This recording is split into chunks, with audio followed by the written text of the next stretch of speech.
Hey, it's Arrow, and this is Vocal Defrag. Defragging is something that came to me in November of 2017. That's when I took my journal writing to a different level. I went face to face with the one that was in question. But I wasn't going to settle for the answers. I was going to question the answers that the inner core was going to put on paper.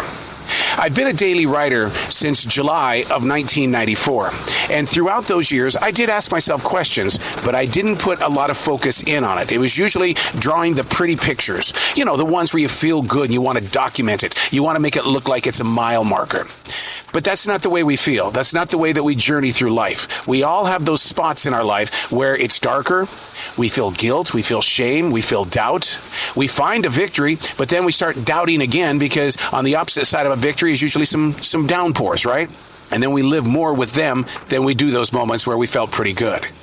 Vocal defragging is only half of what I do when I say I defrag. I keep a written journal, which I started in November of 2017, and I do the vocal defragging because I'm blessed with the opportunity to talk with a lot of creative people around the world. And when we talk about defragging, they're going, I had no clue that this even existed. So it was like, how do I get the word out about how people should learn how to defrag? I can't send you my journals. So it was like, okay, you got to create a podcast then, dude, and you're going to have to be just as open on the podcast. And here's the thing about vocal defragging versus handwritten defragging. What I wrote about today before jumping inside the car is not going to be what we're talking about today. And the only reason why I'm in the car because I should be out on that transition walk. Oh, we took it all right. Oh, we took it. It was fun. It was a beautiful day until the rains came.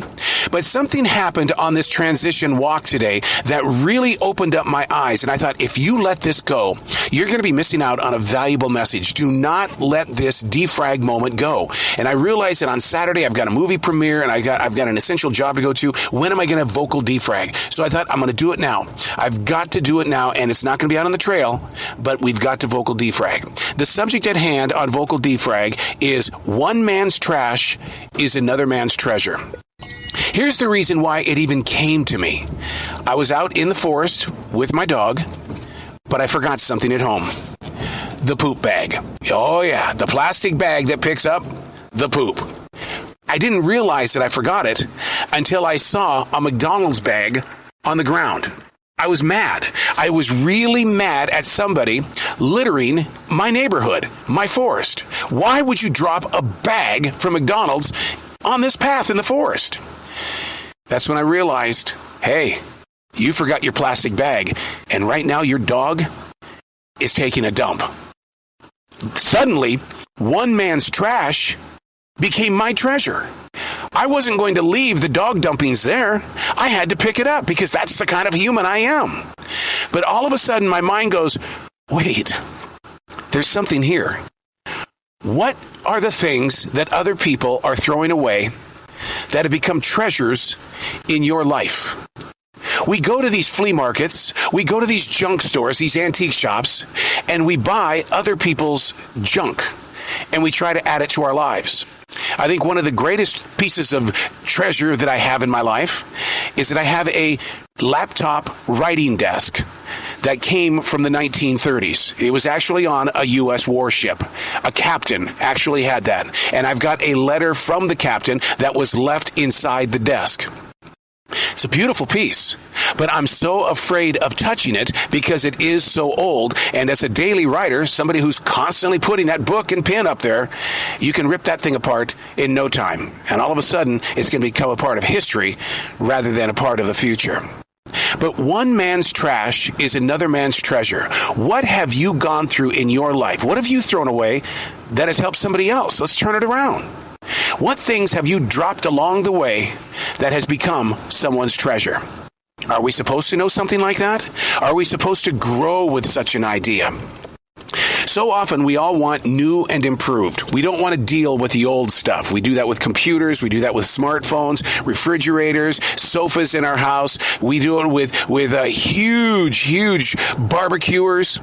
We want the best. We go through Home Depot. We go through a mall. We go to Amazon. We want the best. But when you throw it away, your trash, whose treasure does it become? Now, I'm not a hoarder, but I am learning, though, that through doing this Swedish death cleaning, that I am keeping way too much. I sit there and I try to determine, I can't let this go to the city dump.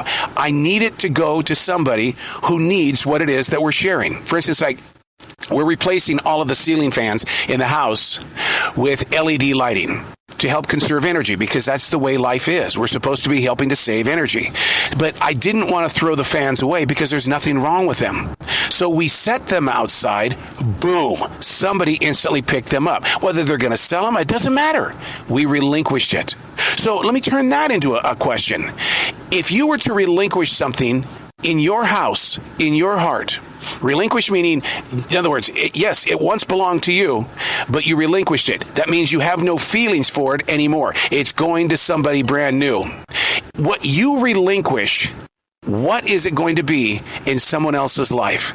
That's where you ask the questions and you begin questioning the answers. The words that you share, you're letting those words out when you're having a bad day at work. Ooh, that's trash, man. We like to trash talk the boss all the time.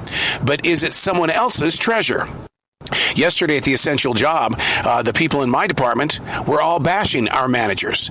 And when I got there, I felt that energy immediately. It took me about 3.5 hours to level up, to get to a place of thought where I wasn't thinking about how evil these managers are, because I was believing everything that they were throwing out. I was taking their trash and turning it into my treasure, which was not a good place. So the words that you share, the posts that you make on social media, the trash that you have in your house, the trash that you have in your car, is it somebody else's treasure? I'm Arrow, and that's Vocal Defrag.